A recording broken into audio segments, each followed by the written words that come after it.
Assalamualaikum warahmatullahi wabarakatuh.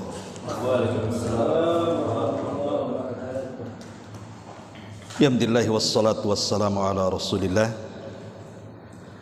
wa ala alihi wa sahbihi wa mawalah wa la hawla wa la quwata illa billahi wa ba'du. Alhamdulillah, segala puja dan puji hanya milik Allah subhanahu wa ta'ala.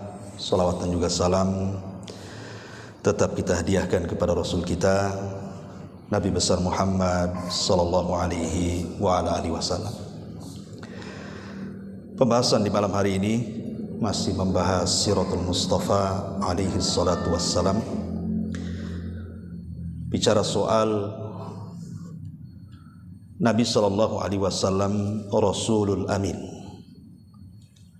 Nabi adalah seorang Rasul yang mengemban amanah. Kita tahu bahwa amanah adalah sifat semua para nabi. Bukan nabi kita saja, tapi semua para nabi. Dan antum bisa baca dalam surah Asy-Syu'ara. Dalam surah Asy-Syu'ara, Allah Subhanahu wa taala menyebut 5 nabi. Pertama, Nabi Nuh alaihi salatu wassalam di ayat 105.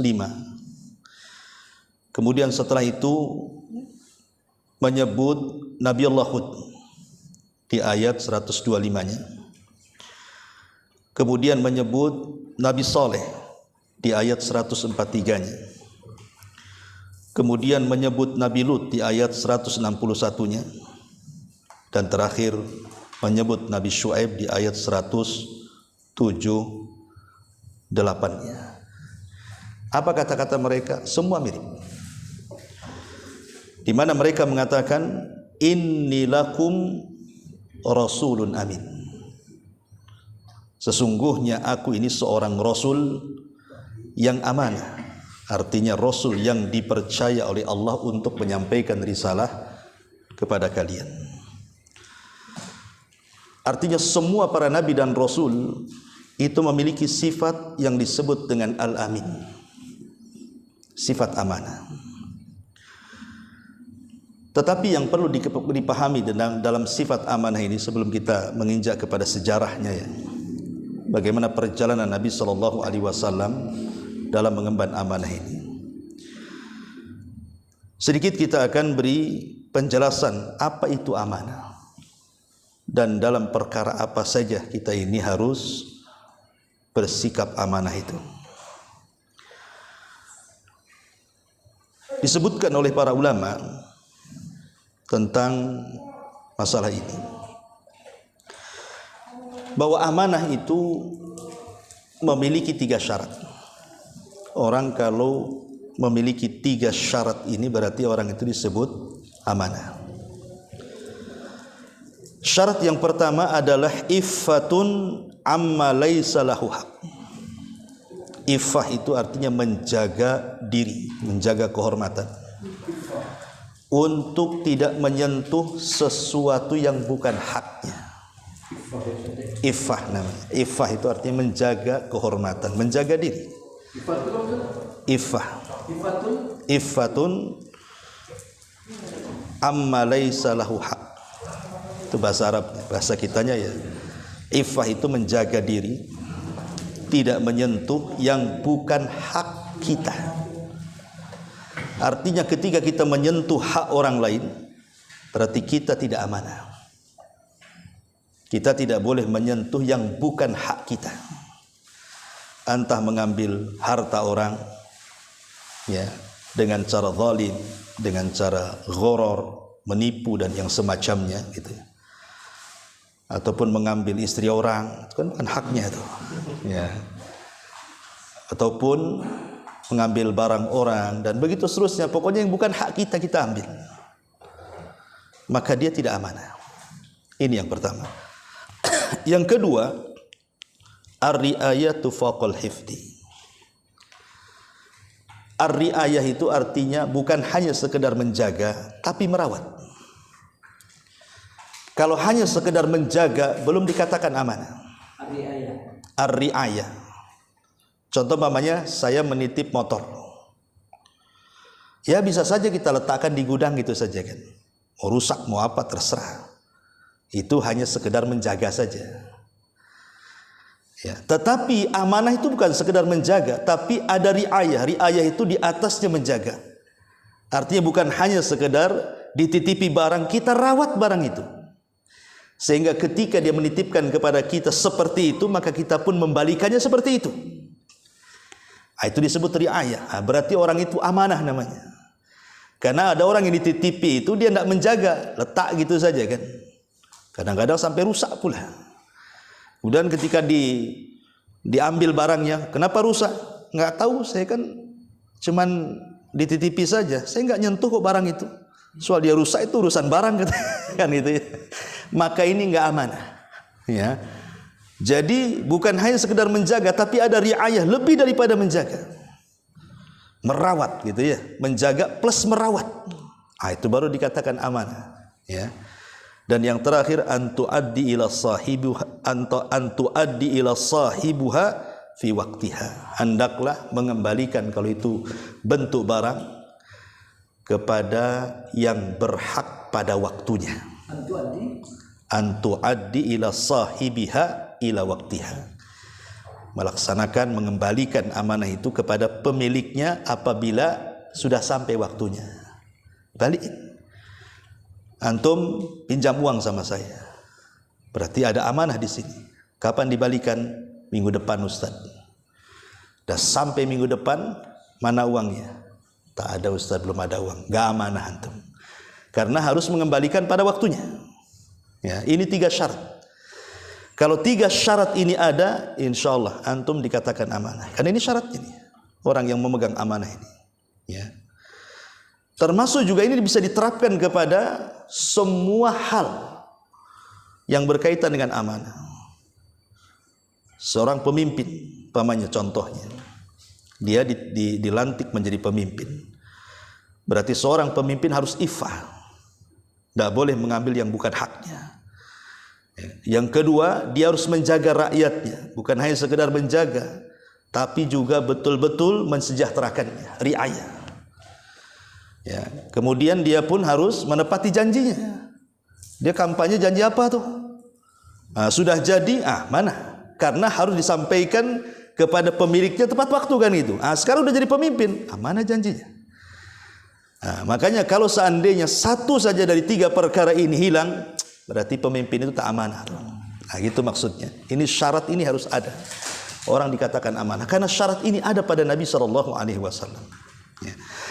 Ma'asyiral muslimin ma'asyiral muslimin yang dimuliakan Allah Azza wa Jalla. Adapun amanah terbesar dalam kehidupan kita adalah menjaga tauhid, menjaga akidah. Ini amanah yang paling besar. Menjaga tauhid, akidah. Dan itu disebutkan dalam Al-Qur'an ketika kita ruh ini berada di alam ruh. Kita didatangi Allah Subhanahu wa taala dan Allah katakan apa? Alastu birabbikum. Bukankah aku Rabb kalian? Semua ruh mengatakan qalu bala, ya. Anda Rabb kami. Sehingga ketika bayi itu berojol dari perut ibu, kata Rasul apa? Kullu maulud yuladu alal fitrah. Setiap bayi yang lahir itu terlahir fitrah. Arti fitrah itu mengenal siapa Tuhannya. Jadi kalau seandainya ada orang hidup di hutan, jangan diracuni dengan pemikiran sesat. Pasti dia di atas tauhid. Kalau dia hidup sendiri gitu ya. Karena dia akan mengikuti fitrahnya.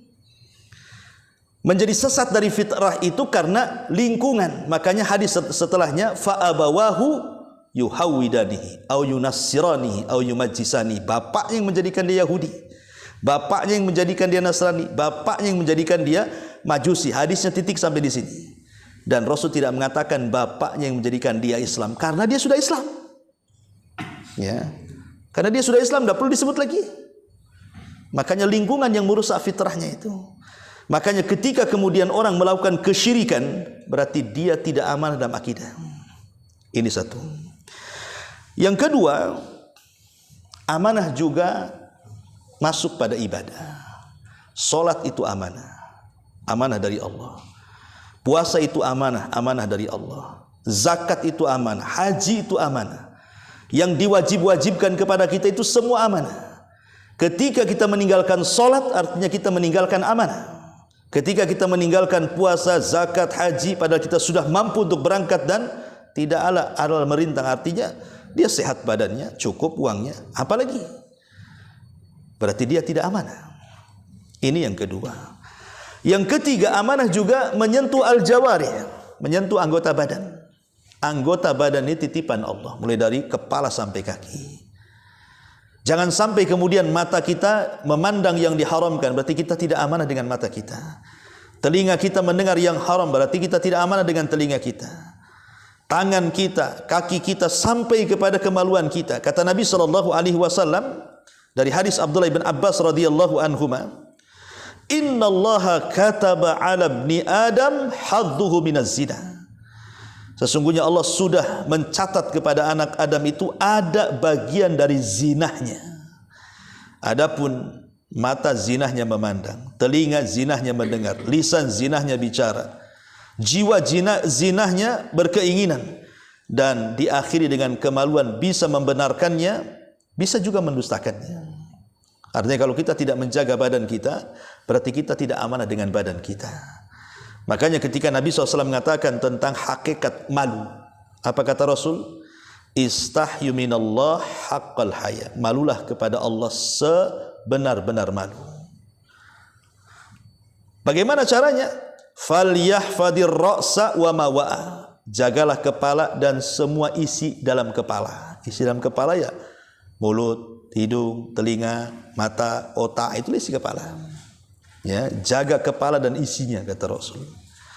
Yang kedua, wal batna wa ma hawa. Dan jagalah perut dan semua isinya. Jangan memasukkan yang diharamkan. Masukkan yang halal ke dalam perut.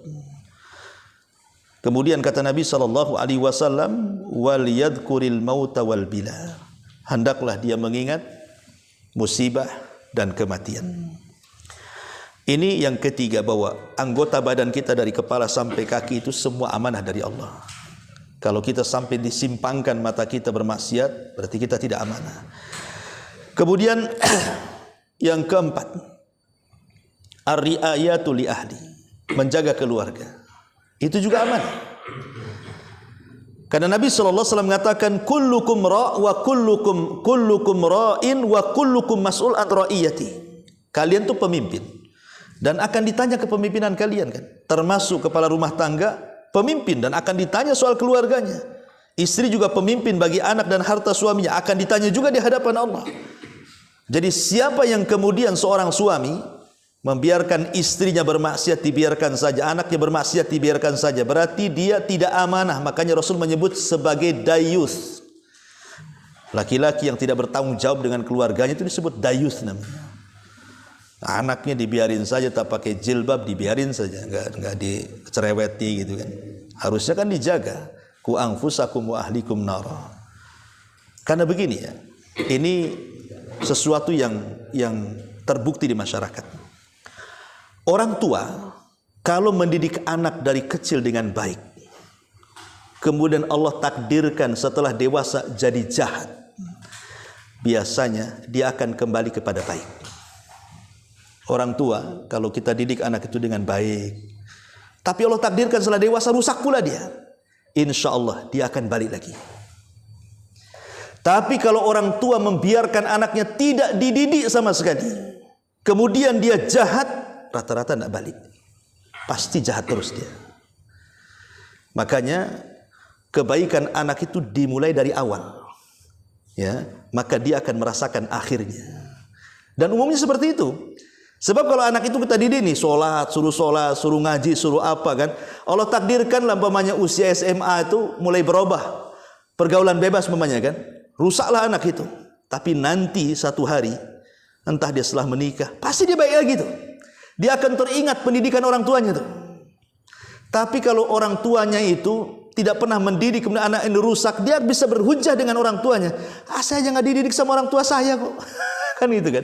Dia bisa nyalahkan orang tuanya tuh. Makanya kenapa kemudian keluarga itu amanah, apalagi anak-anak, ya. Maka orang yang membiarkan kemudian mereka tidak diberikan pendidikan, berarti kita tidak amanah di sini. Kemudian juga termasuk darah, harta, kehormatan, itu semua amanah. Kita tidak boleh menumpahkan darah orang, tidak boleh mengambil hak harta orang ataupun mencela kehormatan orang dengan menggibah, menghina, merendahkan dan begitu seterusnya. Itu kita tidak amanah berarti. Karena Rasul mengatakan inna dima'akum wa amwalukum wa a'radukum haramun alaikum. Sesungguhnya darah kalian, harta kalian, kehormatan kalian terjaga dalam Islam. Jangan ditumpahkan, jangan diambil hartanya, dan jangan digibah orangnya. Jangan dihilangkan kehormatannya, dibongkar, aibnya dan begitu seterusnya. Ini juga termasuk amanah. Lah amanah juga mencakup al-qadha, hukum. Apabila Allah takdirkan di antara kita ada yang jadi hakim, ya, maka hakim itu amanah. Jangan memutuskan sesuatu hukum yang di luar daripada ketentuan Al-Quran dan Sunnah. Kata Rasul, al-qudatu thalathun. Hakim itu ada 3. Hakim itu ada 3. Yang pertama, kata Nabi SAW, rajulun arafal haq faqadha bihi fahuwa fil jannah. Hakim yang tahu kebenaran, dengan kebenaran dia putuskan itu, maka hakim ini masuk surga. Yang kedua, wa rajulun arafal haq falam yaqdi bihi wa jara fil hukmi fahuwa finnar. Hakim yang tahu kebenaran tapi terkalahkan dengan hawa nafsunya, mungkin disogok, kasih duit supaya dirubah hak hukumnya, ya kan? Kemudian dia memutuskan bukan di atas kebenaran, dia di neraka. Dan yang ketiga, rajulun lam ya'rifil haq. Hakim yang tidak tahu kebenaran. Karena dia tidak tahu kebenaran, dia putuskan dengan kejahilan, maka dia masuk neraka. Jadi enggak sembarang jadi hakim itu. Karena hakim ini yang memutuskan seseorang bersalah, dia bersalah, atau kalau dia jahat, maka dia memutuskan seseorang yang tidak bersalah jadi bersalah. Bisa saja yang tadinya tidak dibunuh jadi dibunuh, yang tadinya hartanya tidak boleh diambil jadi dirampas, yang tadinya kehormatannya harus dijaga jadi tercemar. Hati-hati jadi hakim ini, ya. Termasuk juga saksi juga amanah. Yang jadi saksi juga amanah, bukan hakim saja. Karena saksi juga menentukan kepada tersangka, kan itu. Terkadang kita bisa bayar saksi itu untuk bicara, akhirnya yang tidak bersalah jadi bersalah, yang tidak dipenjarakan akhirnya. Zalim, tidak amanah dia. Nah, termasuk juga dalam persidangan secara keseluruhan itu, di situ juga amanah. Termasuk juga kekuasaan sultan. Kalau Allah takdirkan, umpamanya Pak Iqbal jadi, otomatis kan, amin kan itu. Amin, amin. Amin apa aman? Amin. Amin. Taib, ya. Itu juga amanah. Perhatikan sebuah sabda Nabi SAW, salasatun la yukallimuhumullahu yaumal qiyamah wa la yuzakkihim wa la yanzuru ilaihim wa lahum adzabun alim. 3 kelompok kata Rasul. 1 tidak akan diajak bicara, 2 tidak akan dibersihkan, 3 tidak akan dilihat, 4 disediakan azab yang pedih. Siapa 3 orang ini? Kata Nabi SAW, yang pertama, syaikhun zanin. Orang tua, sudah tua, masih juga berzina. Yang kedua, wa'ilun mustakbir. Orang miskin, sudah miskin, sombong lagi. Dan yang terakhir, malikun kadzab. Pemimpin, tapi berdusta. Pemimpin berdusta. Ya. Kenapa kemudian berdustanya rakyat dengan pemimpin itu berbeda? Berdusta itu dosa besar, rakyat berdusta dosa besar, tapi pemimpin berdusta itu dosanya jauh lebih besar. Kenapa? 3-4 perkara dia akan dapat di akhirat itu. Dia tidak akan diajak bicara Allah, naudzubillah. Dia tidak akan dilihat Allah, naudzubillah. Dia tidak akan dibersihkan Allah, naudzubillah. Dan disediakan azab yang pedih lagi, coba bayangkan. Salah satunya malikun kadzab, pemimpin yang berdusta. Kenapa kemudian pemimpin yang berdusta hukumannya sampai 4 sedemikian kerasnya? Karena seorang pemimpin itu buat apa berdusta? Hukum ada di tangan dia, ngapain dia berdusta? Ya. Kan hukum ada di aturan-aturan dia yang pegang. Dia bisa membuat aturan sekehendaknya. Ya. Dia bisa atur MK, dia bisa atur ini, dia bisa atur itu, macam-macam dia bisa atur. Dia bisa atur semuanya ke pemimpin itu. Ngapain dia berdusta? Dia bisa atur semuanya. Hukum ada di tangan dia, tidak perlu berdusta. Seorang hakim itu, seorang pemimpin itu. Makanya kenapa kemudian diancam sedemikian rupa nih dalam hadis ini. Malikun kadzab, naudzubillah. Bahkan Rasul mengatakan, "Ma min 'abdin yastar'ihi Allahu ra'iyatan yamutu yauma yamutu wa huwa ghashin li ra'iyati illa harramallahu 'alaihi al-jannah." Siapa dari hambanya diberikan kepemimpinan untuk memimpin rakyatnya, kemudian dia mati, pada hari dia mati dia sedang menipu rakyatnya, maka Allah haramkan surga padanya. Naudzubillah. Ya. Makanya ketika Rasul menyurati Raja Herakli, apa kata Rasul? Bismillahirrahmanirrahim, dari Muhammad ibn Abdullah untuk Raja Herakli, pemimpin Romawi. Apa kata Rasul? Masuklah ke dalam Islam. Sebab kalau tidak engkau akan menanggung seluruh dosa Arisiyun, kaumnya. Jadi seorang pemimpin itu kalau berdusta, itu dosanya bukan satu. Kalau kita berdusta, mungkin tidak banyak dosanya. Tapi kalau pemimpin berdusta itu dia akan menanggung dosa dusta satu tuh. Orang Indonesia itu berapa jumlahnya tuh? Itu tanggung sama dia itu dosanya tuh. Nah, tapi pemimpin sekarang mana takut? Nggak akan takut pemimpin sekarang ini. Mau berdusta, yang justru itu pula yang dusta itu biasanya kalau sekali nggak dipercaya, tapi kalau terus diulang-ulang lama-lama orang yakin. kan itu ya. Awalnya di berita hoax kan begitu, dibuat berita hoax, biarin hoax gitu. Tapi kalau hari-hari diberitakan lama-lama ada juga yang percaya kan gitu. Itulah kadang-kadang ya media dipegang penguasa, dia suka-suka dia, ya, mematikan ataupun membayar bazar kan itu. Intinya bahwa hukum penguasa adalah amanah. Termasuk juga amanah adalah ar-ratibah,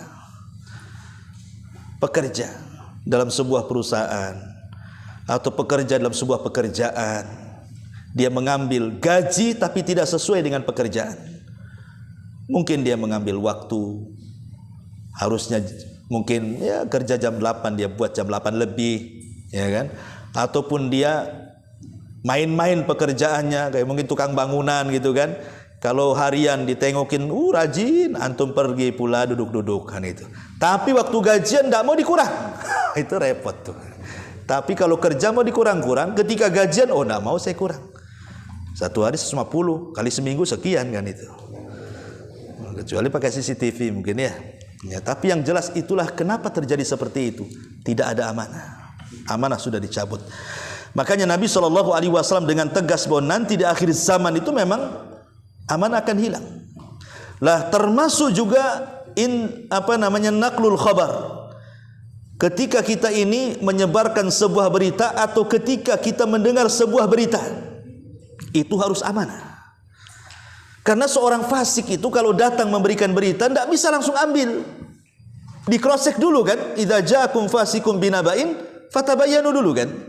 Cross check dulu berita itu benarkah salah? Sebab kalau kita main telan saja kita tidak amanah tuh. Atau ketika kita menyebar berita copy paste, ya, atau menyebar berita di YouTube gitu ya, di share ke sana kemari, pastikan dulu berita ini benar atau salah. Kalau tidak kita tidak amanah dalam itu. Termasuk juga mengambil hak cipta orang. Mengambil hak cipta orang apalagi untuk kebutuhan dunia. Pemanya antum punya channel YouTube, ya kan? Diambil sama orang, disebarkan untuk keinginan dia dan cuan dia umpamanya, dan dia tidak izin, berarti mengambil hak cipta orang kan? Tidak amanah, haram duitnya, ya. Dan banyak lagi jenis-jenis amanah itu. Ya, ma'asyiral muslimin yang dimuliakan Allah Azza wa Jalla. Baik, kita masuk kepada sejarah sedikit Nabi SAW. Jadi Nabi SAW sebelum diangkat menjadi Nabi saja, orang-orang Quraisy itu sudah menyebut Sadiqul Amin, orang yang jujur lagi amanah. Dan itu dilihat ketika Nabi SAW sedang menjadi seorang penggembala kambing. Jadi usia 12 tahun itu sudah nampak amanahnya itu. Terkadang kawan-kawannya ini kalau seandainya ada acara walimah atau acara kumpul-kumpul, kemudian mereka harus meninggalkan gembalanya, terkadang mereka titipkan tuh kambing-kambing itu kepada Nabi. Dan apabila selesai acara, mereka datang mengambil. Dan subhanallah, tidak ada yang sakit, tidak ada yang hilang, malah kambing itu gemu-gemu, coba dirawat sama Nabi. Padahal itu titipan orang tuh. Nah, itulah dari situ orang-orang yang sama-sama seprofesi Nabi saja sudah kemudian menggelari Rasul SAW itu sebagai Shadiqul Amin. Itu ketika menjadi penggembala kambing itu. Ditambah-tambah ketika kemudian dia mulai bergerak ke perniagaan, maka Rasul membuktikan amanah dia luar biasa. Sampai kemudian orang-orang kaya Arab itu berani mereka menitipkan harta kepada Rasul untuk Rasul jualkan di Syam. Sampai terakhir terdengar seorang wanita, Khadijah, ya, karena terdengar kok ada orang yang bagus, amanah, jujur, bawa dagangan orang Mekah selalu untung. Dia pengen juga lah. Akhirnya dipanggil dan diajak kerjasama. Belakangan jadi istrinya pula. Itu luar biasa. Ya, itu karena amanah coba. Bahkan kita lihat ketika Nabi SAW ketika Ka'bah runtuh gara-gara banjir. Ka'bah banjir kemudian runtuh kan. Maka orang-orang Quraisy ketika itu Rasul belum diangkat jadi nabi kan. Maka pemimpin renovasi itu Al-Walid ibn Mughirah, orang musyrik tetapi orang paling kaya. Al-Walid ibn Mughirah itu sebenarnya dia sudah tertarik sih dengan Islam awalnya, tapi karena takut hilang jabatan akhirnya kufur. Maka turunlah surah Al-Mudaththir kepada Al-Walid ibn Mughirah ini. Dzarni wa man khalaqtu wahida, terus sampai sauslihi saqar. Jadi Al-Walid ini menggerakkan orang Quraisy, bagaimana kalau kita robohkan Ka'bah, kita bangun dari awal. Tetapi orang-orang Quraisy kan tak mau. Karena orang-orang tua mereka sudah bercerita dan sebagian orang yang menyaksikan penyerangan Abraha itu masih hidup. Mereka takut kalau dirobohkan nanti nasibnya kayak Abraha pula gitu kan. Tapi Al-Walid bin Mughirah mengatakan, tidak, niat kita bukan seperti Abraha. Kalau Abraha kan mau menghancurkan, kita kan mau menghancurkan dan membangun lagi. Insya Allah nggak ada apa-apa katanya. Tapi nggak berani juga. Akhirnya Al-Walid lah coba dia mengambil palu kemudian merobohkan satu bata. Kemudian diem lama. Ada nggak ababil nih katanya. Rupanya tak ada apa-apa katanya kan. Habis itu baru dirobohkan semuanya. Kemudian dia mensyaratkan tidak boleh membangun Ka'bah kecuali dananya dana halal. Nggak boleh harus hasil korupsi, nggak boleh. Nggak boleh hasil diskotik, nggak boleh. Pokoknya nggak boleh.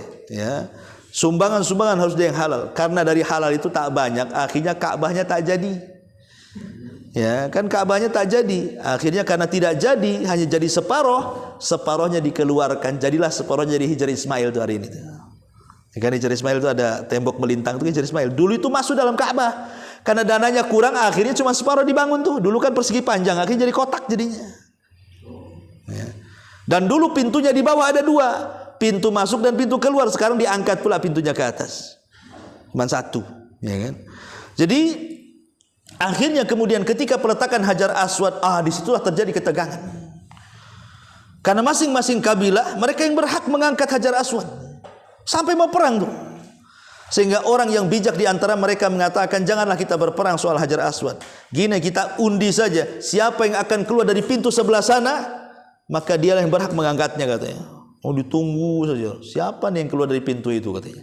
Rupanya Nabi yang keluar dari pintu itu.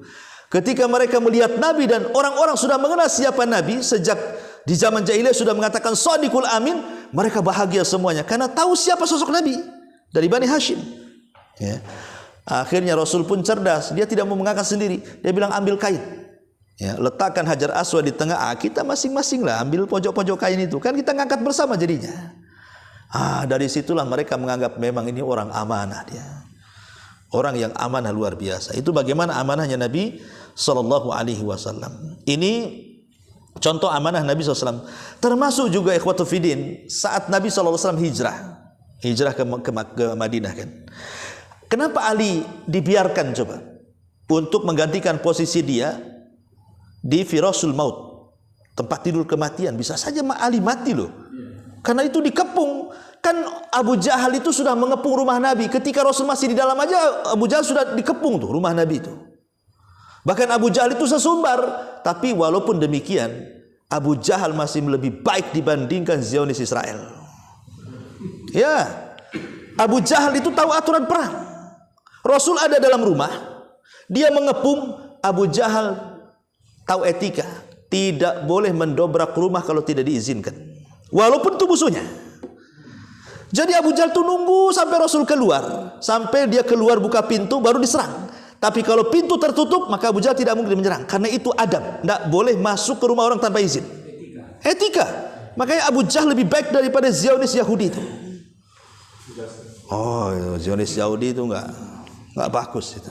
Makanya Allah mengatakan di dalam Al-Quran, permusuhan, la tajidanna asyaddan nas adawatan lilladina amanul yahud walladina asyraku. Engkau akan dapati manusia yang paling keras permusuhannya dengan orang-orang yang beriman. Siapa? Pertama Yahudi, baru setelah itu orang musyrik. Yahudi dulu baru orang musyrik kan? Artinya Abu Jahal masih lebih baik daripada orang-orang Yahudi, gitu maksudnya. Karena Abu Jahal kan musyrik. Dia bukan Yahudi. Baru setelah Rasul sallallahu alaihi wasallam berada dalam rumah itu, udah ditingkar rumahnya. Disitulah Allah Subhanahu wa taala turunkan surah Yasin untuk dibaca oleh Nabi. Permulaan surah Yasin. Wa ja'alna min baini aydihim saddan wa min khalfihim saddan fa aghshaynahum fa hum la yubsirun. Ada riwayat yang mengatakan Rasul memegang tanah, memegang debu, kemudian ketika baca ayat itu dilempar ke atas. Tapi ada yang mengatakan riwayatnya lemah. Enggak ada Rasul memegang debu itu, melempar debu itu. Rasul hanya membaca ayat itu saja, tiba-tiba Allah serang kantuk orang-orang yang berada di sekitar rumah itu. Tiba-tiba tidur mereka. Mereka tidur, Rasul keluarlah. Ya, setelah Rasul keluar mereka bangun, kan itu. Mereka tersadar, kenapa kita tidur semua di sini? Akhirnya mereka masih nengok-nengok juga. Oh, enggak ada tuh, nampak orang tidur tuh. Padahal Ali di situ kan, udah diganti posisinya kan. Rasul sudah pergi ke rumah Abu Bakar tuh. Alasan Nabi membiarkan Ali di situ, kenapa? Karena ada beberapa barang yang dititipkan kepada Rasul belum dikembalikan. Makanya Rasul mengatakan kepada Ali, jangan kau susul aku dulu, sebelum barang-barang ini kau kembalikan kepada pemiliknya. Selepas itu kau ke Madinah. Lihat bagaimana amanahnya Nabi. Walaupun dia dimusuhi loh ya, diusir, masih juga orang musyrik itu nitip sama Nabi itu barang itu. Ya, padahal dimusuhi, diusir lagi coba. Kalau kita dimusuhi, dititipi barang, mana ada? Disikat aja lah, biarin, biar hilang motornya. Gitu ya. Udah menantu dia? Udah menantu atau belum? belum nikah. Masih bujang Ali. Ya, kan di Madinah menikahnya. Ini belum hijrah. Intinya bahwa begitulah sebelum hijrah Rasul itu luar biasa. Apalagi setelah kemudian Nabi SAW hijrah ke kota Madinah. Pernah terjadi juga orang-orang yang menganggap Nabi SAW tidak adil, tidak amanah saat perang Hunain. Jadi ketika Nabi SAW perang Hunain kan bawa ghanimah banyak tuh. Ya, akhirnya para pembesar Quraisy atau pembesar Quraisy yang sudah masuk Islam dari kalangan Muhajirin itu seperti Abi Sufyan dan yang lainnya itu dapat bagian banyak dari harta rampasan perang dibandingkan orang-orang Ansor yang sudah lama perang bersama Nabi. Maka kemudian terjadilah riak-riak yang mengatakan, gimana Rasul ini bagi-baginya kok kayak gitu katanya. Ini enggak adil nih katanya. Akhirnya datanglah orang yang nanti akan jadi cikal bakal Khawarij.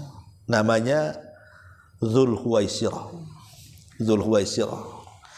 Jadi Dzulhuwaisirah datang kepada Rasul, terang-terangan dia mengatakan, "Ya Muhammad i'dil." Wahai Muhammad, adillah kau ini. Masa bagi-bagi kayak gini katanya. Maka Rasul mengatakan, illam adil faman ya'dil. Kalau aku tidak adil, siapa lagi yang lebih adil daripada aku, kata Rasul. Kemudian Nabi SAW mengatakan perkataannya yang bagus sekali. Apa kata Nabi SAW? Ala ta'manuni wa ana aminun fis sama. Siapa lagi yang lebih amanah daripada aku? Sementara Allah menganggap aku ini amanah. Setiap hari datang wahyu kepada aku, kata Rasul. Masih juga kalian enggak percaya dengan aku, kata Rasulullah itu. Ya. Ma'asyiral muslimin yang dimuliakan Allah Subhanahu wa taala. Intinya bahwa bagaimana Nabi SAW betul-betul menjaga amanah. Bahkan bukan hanya sekedar itu. Satu hari Rasul mau tidur Rasul itu. Tahu di bawah ranjang ada kurma, ada satu butir kurma. Ketika diambil mau dimakan tak jadi, ya, dibuang sama Nabi. Kenapa Nabi SAW membuangnya? Akhsha an takuna sadaqah. Aku takut kurma itu kurma sedekah katanya. Ini miliknya orang miskin. Keluarga Nabi tak makan sedekah. Tak mau Rasul mengambilnya, dibuang lagi, coba bayangkan. Karena keluarga Nabi tidak makan sedekah. Rasul itu dan keluarganya hanya makan hadiah. Kalau ada Habib, aku keturunan Nabi, kasih sedekah 1 miliar. Kalau nerima, palsu kau Habib ini. Habib tak makan sedekah. Kan gitu ya. Kalau hadiah ya. Kalau dia menghadiahkan saya nggak mau, saya maunya sedekah. Umpamanya kan. Jadi ngecek Habib nggak Habib itu ya kasih sedekah aja tuh. Kalau dia menerima sedekah, bukan Habib kamu. Karena turunan Nabi Ahlul Bait tidak makan sedekah. Karena sedekah itu kotoran harta orang yang dibuang. Keluarga Nabi tak makan kotoran. Keluarga Nabi itu makan hadiah.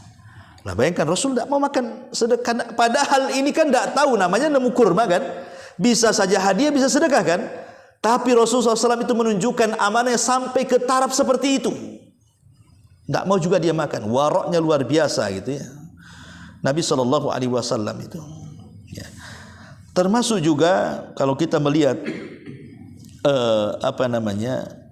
sejarah amanahnya Nabi SAW. Ketika Nabi meminjam uang, kemudian dia akan mengembalikan uang itu.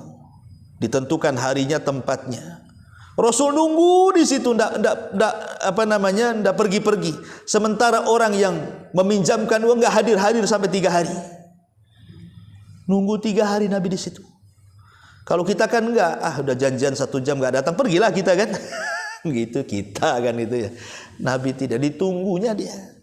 Sampai seperti itu amanah Nabi SAW. Termasuk juga dalam penegakan hukum. Sampai ketika ada seorang wanita mencuri. Wanita ini rupanya anak pejabat di salah satu suku. Akhirnya kemudian ketika barang pencuriannya dikira, oh berarti sudah layak potong tangan. Karena dia wanita anak pejabat, kasihanlah dipotong tangan itu. Akhirnya melobi Nabi, jangan dipotong, itu anak pejabat. Tapi mereka tidak berani ngomong sama Nabi. Akhirnya apa? Dipanggilnya anak angkat Nabi.